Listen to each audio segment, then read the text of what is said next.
નમસ્કાર મિત્રો, સ્વાગત છે તમારું એચએનજી સ્ટડી પોઈન્ટ યુટ્યુબ ચેનલના એક નવા વિડીયોમાં।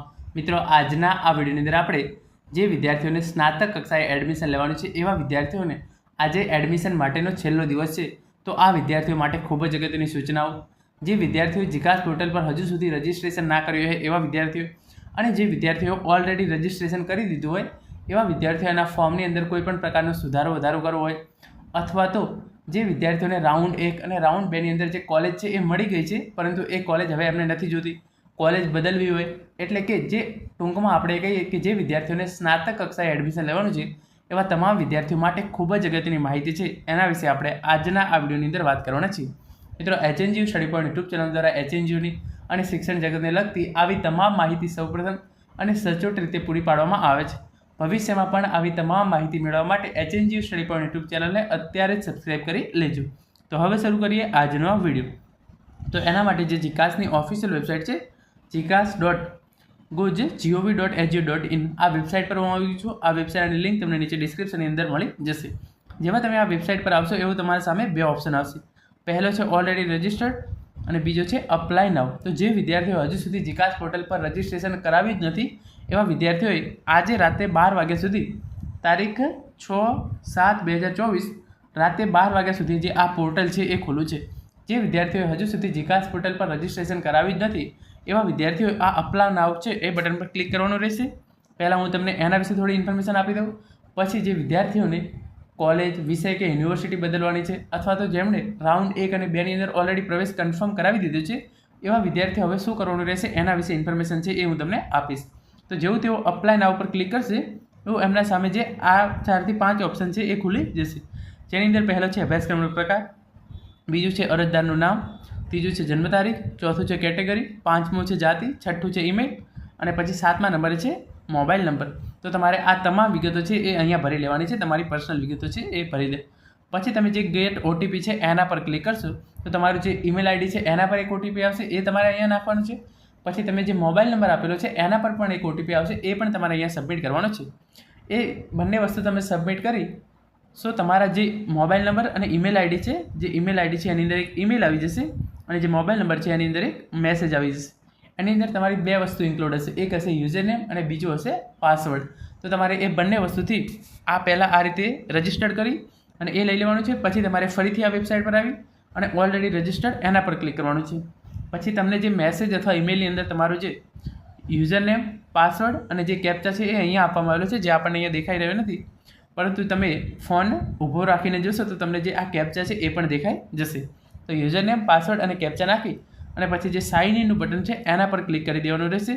જે વિદ્યાર્થીઓ હજુ સુધી જીકાસ પોર્ટલ પર એક પણ વાર રજિસ્ટ્રેશન કર્યું નથી એના માટે આ પ્રોસેસ કરવાની છે। જે વિદ્યાર્થીઓ ઓલરેડી રજિસ્ટ્રેશન કરી દીધું હોય એમના જોડે યુઝર નેમ અને પાસવર્ડ હશે જ, એમણે પણ યુઝર નેમ, પાસવર્ડ અને કેપ્ચા નાખી અને જે સાઇન ઇનનું બટન છે એના પર ક્લિક કરી દેવાનું રહેશે। તો ચલો, અહીંયા મારા જોડે એક સ્ટુડન્ટની ડિટેલ છે હું નાખી અને એના પછી કેવી સ્ક્રીન આવે છે એ તમને હું દેખાડી દઉં છું।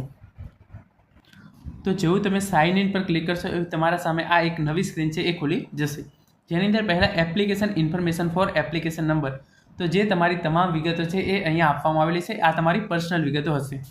પછી તમે અહીંયા જોઈ શકો છો જે વિદ્યાર્થીઓ હજુ સુધી રજિસ્ટ્રેશન જ નહીં કરાવ્યું હોય એમને જે આ 7 સ્ટેપની પ્રોસેસ છે એ તમામની અંદર જે અહીંયા આ રીતે ચોકડી મારેલી છે એ રીતે ચોકડી મારેલી હશે। તો આ વિદ્યાર્થીઓએ સિમ્પલી શું કરવાનું છે, જેણે હજુ સુધી રજિસ્ટ્રેશન કરાવ્યું નથી તો એ પહેલાં એની પ્રોફાઇલની વિગતો ભરશે, તો એની અંદર આ રીતે ગ્રીન ટીક વાગી જશે। પ્રોફાઇલની અંદર તમારે કેવી તમારી બેઝિક, તમારું સરનામું, તમારું માતાનું નામ, પિતાનું નામ, તમારી બર્થ ડેટ, આ તમામ વિગતો છે એ તમારે અહીંયા નાખવાની છે।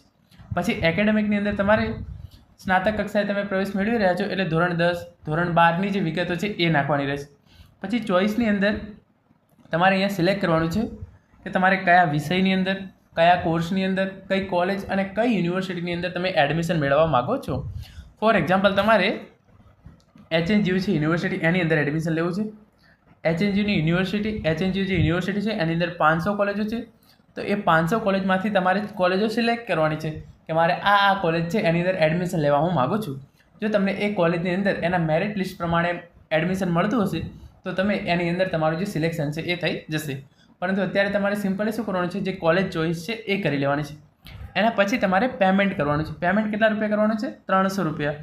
આ 300 રૂપિયા છે એ નોન રિફંડેબલ છે, એટલે કે તમને આ ફી છે એ પાછી મળશે નહીં અને આ 300 રૂપિયા જીકાસ પોર્ટલ પર એક રજિસ્ટ્રેશન કરાવવાની ફી છે. જ્યારે તમે અલગ અલગ કોલેજની અંદર જઈ અલગ અલગ એપ્લિકેશન ફોર્મ ભરો છો તો અલગ અલગ કોલેજો દ્વારા જે ફી લેવામાં આવે છે એપ્લિકેશન ફી, કોઈ કોલેજનું જે પ્રવેશ ફોર્મ હોય છે 50 રૂપિયાનું હોય છે, ઘણી કોલેજો દ્વારા 100 રૂપિયા લેવામાં આવતા હોય છે. તો આ રીતે જીકાસ પર ઓનલાઈન અરજી કરવા માટેની જે ફી છે એ છે 300 રૂપિયા. તો તમારે એ ઓનલાઈન કરવાની છે પેમેન્ટ, અને પછી તમારે તમામ વિગતો તમારી ચકાસી લેવાની છે અને પછી ફોર્મ છે એને ફાઇનલ સબમિટ કરી દેવાનું છે. જેવું તમે ફોર્મ ફાઇનલ સબમિટ કરી દેશો તો આ રીતે જે 5 છે તમારા 5 સ્ટેપ, કુલ જે આ એડમિશન છે એના 7 સ્ટેપ છે, તો એના 5 સ્ટેપ છે એની અંદર આ રીતે ગ્રીન ટીક છે એ થઈ જશે. ફાઇનલ સબમિટ તમે જેટલી વાર ફોર્મ છે એની અંદર સુધારો વધારો કરો ત્યારે તમારે ફાઇનલ સબમિટ છે એ આપવું જરૂરી છે. હવે જ્યારે રાઉન્ડ 3નું મેરિટ લિસ્ટ બહાર પાડવામાં આવશે તો એના પછી જે મેરિટ લિસ્ટ છે એ બહાર પાડવામાં આવશે. તો અહીંયા જો તમારી કોલેજ દ્વારા તમે જે સિલેક્ટ કરી છે એના દ્વારા તમને ઓફર આપવામાં આવશે તો આની અંદર ગ્રીન ટીક થઈ જશે. અને અલોટમેન્ટ છે એ પણ અહીંયા તમને જ્યારે તમે એ કોલેજમાં જે જરૂરી ફી અને ડોક્યુમેન્ટ સબમિટ કરાવી અને એડમિશન લઈ લેશો તો અલોટમેન્ટ છે એની અંદર પણ ગ્રીન ટીક છે એ થઈ જશે. હવે આપણે થોડી વાત કરી લઈએ ઓફલાઈન રાઉન્ડ વિશેની. તો તમામ યુનિવર્સિટી છે એમના દ્વારા ઓફલાઈન એડમિશન છે એ આપવામાં આવનાર છે, પણ એના માટે પણ તમારે જીકાસ પોર્ટલ પર ફરજિયાત ઓનલાઈન રજિસ્ટ્રેશન કરાવવાનું જ છે. એટલે કે જે પણ વિદ્યાર્થીઓ છે એ ઓફલાઈન રાઉન્ડ જે યુનિવર્સિટી દ્વારા યોજાનાર છે એની અંદર ભાગ લેવા માગતા હોય એવા તમામ વિદ્યાર્થીઓએ પણ જે આ 5 સ્ટેપ છે એ 5 સ્ટેપની પ્રોસેસ કરવાની જ છે. એ વિદ્યાર્થીઓને ઓફલાઈન રાઉન્ડની અંદર કોલેજ પસંદગી કરવાની છૂટછાટ છે જે આપવામાં આવશે નહીં. એટલે કે તમે અહીંયા જે કોલેજો ચોઈસ કરેલી છે એના આધારે જ તમને ઓફલાઈન પ્રવેશ છે એ આપવામાં આવશે. આ વખતે ઓફલાઈન પ્રવેશ છે એ ટ્રેડિશનલ રીતે કરવામાં આવતો તો એ રીતે કરવામાં આવનાર નથી. એની અંદર તમે અહીંયા જે કોલેજો ફોર એક્ઝામ્પલ અહીંયાથી તમે ચોઈસની અંદર A, B, C, D અને E, ચલો આપણે 5 કોલેજો તમે અહીંયા ચોઈસ કરી હતી જીકાસ પોર્ટલ પર. આ થઈ ગઈ 5 કોલેજો. હવે તમારે જ્યારે ઓફલાઈન એડમિશન લેવું હોય તો તમને આ 5 કોલેજો તમે જે સિલેક્ટ કરેલી છે એમાંથી જ ગમે તે એક કોલેજની અંદર ઓફલાઈન એડમિશન છે એ આપવામાં આવશે. હવે તમે જો જીકાસ પોર્ટલ પર રજિસ્ટ્રેશન કરી અને કોલેજ ચોઈસ છે એ નહીં કરેલી હોય તો તમે જે ઓફલાઈન રાઉન્ડ છે એની અંદર ભાગ લઈ શકશો નહીં. તો આ ઓફલાઈન રાઉન્ડની અંદર ભાગ લેવા માટે પણ જે આ ઓનલાઈન રજિસ્ટ્રેશન એ કરવું ફરજિયાત છે. અને એના માટેની જે છેલ્લી તારીખ છે એ 6 જુલાઈ છે અને આજે રાતે 12 વાગ્યાનો જે સમય છે એ છે. એટલે ઓફલાઈન સ્નાતક અને અનુસ્નાતક, જે અનુસ્નાતક છે એની અંદર તો રજિસ્ટ્રેશન કરવાની તારીખ પણ જતી રહી છે, પરંતુ એની અંદર પણ જે વિદ્યાર્થીઓ ઓનલાઈન રજિસ્ટ્રેશન કરાવેલું છે એ વિદ્યાર્થીઓ છે જ ઓફલાઈન રાઉન્ડ છે એની અંદર ભાગ લઈ શકશે. મોસ્ટ ઓફ તમામ યુનિવર્સિટી દ્વારા જે ઓફલાઈન રાઉન્ડ છે એની નોટિફિકેશન છે એ બહાર પાડી દેવામાં આવી છે. એટલે કે તમામ યુનિવર્સિટી દ્વારા જે આ ઓનલાઈન રાઉન્ડ પતી જાય અથવા તો એના સાથે સાથે જે ઓફલાઈન રાઉન્ડ છે એ પણ બહાર પાડવામાં આવનાર છે. હવે આપણે વાત કરી લઈએ કે જે કોઈ સ્ટુડન્ટ હોય એને એનો વિષય, યુનિવર્સિટી, કોર્સ કે કોલેજ બદલવી હોય તો એ કઈ રીતે કરી શકશે. તેના માટે એને સિમ્પલી શું કરવાનું છે, જે આ application information for application number અહીંયા જે પ્લસનું આઇકન આપેલું છે એના પર ક્લિક કરવાનું છે. પછી જેવું તે નીચે ક્લિક કરશે એને એક ઓપ્શન જોવા મળશે અનલોક ફોર્મ. તો તમારે એના પર એને સિમ્પલી ક્લિક કરવાનું છે. જે તેઓ અનલોક ફોર્મ પર ક્લિક કરશે અહીંયા લખ્યું છે અનલોક ફોર્મ, ક્લિક હિયર. તો તમે જેવું ત્યાં ક્લિક કરશો એવું તમારું ફોર્મ છે એ ફાઇનલ સબમિટ આપેલું છે એમાંથી અનલોક થઈ જશે. એટલે કે તમે એની અંદર સુધારા વધારા કરી શકો છો. જ્યારે ફોર્મ અનલોક થઈ જાય પછી તમારે તમારા પ્રોફાઇલની અંદર ફોર એક્ઝામ્પલ ઘણા બધા વિદ્યાર્થીઓને એવો પ્રશ્ન છે કે મારું નામ ખોટું લખાઈ ગયું છે, અથવા તો મારા માતાનું નામ લખવાનું રહી ગયું છે, પિતાનું નામ ખોટું લખાઈ ગયું છે, અટક લખવાની અંદર ભૂલ થઈ ગઈ છે. એવા તમામ જે પ્રશ્નો છે એ તમામ પ્રશ્નો છે એનું સોલ્યુશન છે એ તમે આ ફોર્મ છે એડિટની અંદર કરી શકશો પ્રોફાઇલની અંદર. પછી ઘણા બધા વિદ્યાર્થીઓ એવું કહે છે કે અમારે ટકા લખવામાં ભૂલ થઈ ગઈ છે, તો એ તમામ વિગતો જે છે અહીંયા સુધારી શકે છે. જે વિદ્યાર્થીઓને કોલેજ, વિષય અને યુનિવર્સિટી બદલવાની છે એવો પણ જે આ ચોઈસનો ઓપ્શન છે એમાં જઈ અને બદલી શકશે. એના માટે એમણે શું કરવાનું રહેશે, જે એમણે ચોઈસ પસંદ કરેલી હશે એની અંદર ફેરબદલ કરી શકશે. જે વિદ્યાર્થીઓએ ફાઇનલ સબમિટ આપી દીધું છે અને રાઉન્ડ 1 અને રાઉન્ડ 2ની અંદર એમનો પ્રવેશ કન્ફર્મ થઈ ગયો છે, એટલે કે જે આ અલોટમેન્ટ છે એની અંદર એમને ગ્રીન ટીક આવી ગયું છે, એવા વિદ્યાર્થીઓ જો એમની કોલેજ બદલવા માગતા હોય તો એવો પણ બદલી શકશે. એના માટે એમણે જે કોલેજની અંદર પહેલાં પ્રવેશ લીધો છે એ પ્રવેશ છે એ કેન્સલ કરાવવો પડશે. તમામ વિદ્યાર્થીઓ જેણે એડમિશન લઈ લીધું છે એ તમામને તમામ જો એમને કોલેજ પસંદ ના હોય તો એમને પ્રવેશ કેન્સલ કરવાનો અધિકાર છે એ રહેલો છે. તો આ વાત થઈ ગઈ. તમે તમારો વિષય, પ્રોફાઇલની અંદર તમારે કોઈ પણ ભૂલ થઈ ગઈ હોય તો એ તમારે કોલેજ, વિષય અને ચોઈસમાં જઈ અને તમે એને સુધારી શકશો. નવી કોલેજો, યુનિવર્સિટી છે એને પણ એડ કરી શકો છો.